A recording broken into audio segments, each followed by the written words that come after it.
Sam Mugumya, the political assistant to Uganda's leading opposition figure, Dr. Kiza Besigye, has been locked up in a Kinshasa jail, the capital of the Democratic Republic of Congo, for close to 10 months now.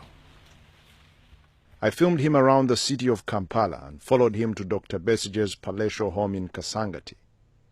Mugumya struck me as a tenacious and driven character who has since felt the wrath of the current government that has beaten and charged him with bogus crimes, thrown him in jail more than 60 times.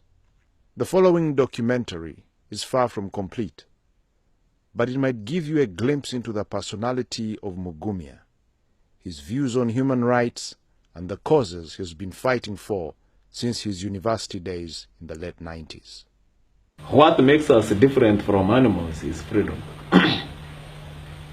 I know that there are some dogs that live a better life than many Ugandans. If you, for example, see the life of a minister's dog, it eats better food than most Ugandans. At least it eats 3 meals a day. If you met President Museveni now, what would you tell him? I would tell President Museveni to understand that severity is not a sign of weakness, and that he is a servant of Ugandans and not their master. Do you ever fear for his life sometimes? Sometimes we do, because of his extra courage, extreme courage. He finds himself in situations that you cannot imagine. He's 33 years. He has been brutally arrested for almost 40 times.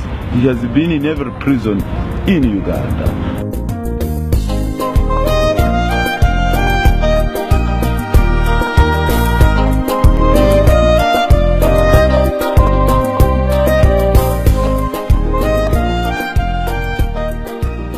Which prison are you in? It's called the Ndolo Military Prison. Actually, I was arrested from Ishasha. Ishasha is on the Chihihi side, Kanungu side. We entered, but we didn't have official documents because we were basically running away. So what happened was that I had some temporary documents of here enable me get through, and then when we had just entered the Congo, we were arrested. So they accused us of being rebels. We tried to explain, but they didn't want to hear. They brought documents written in French and told us that we have to sign. And one of them told us the only way you can reasonably survive here is to accept what they are telling you, then you will defend yourself when you get caught. But if you insist on denying, then you are most likely not going to make it beyond this place. So why did you end up there? Well, because the situation in Uganda was becoming increasingly hostile politically. I had had very many. One, I had been falsely accused of treason in Uganda, but the state failed to bring any evidence, and the courts dismissed that case. After that, I was accused of robbery.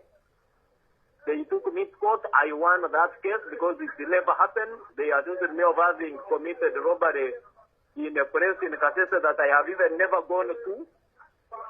And the person who was alleging that we stole his mobile phone and beat him up, he had said he was a hawker. But later we got evidence and proved in court that actually that person was a police officer. So I realized that I could really not stay there for long without eventually getting some real big trouble. And what was your plan?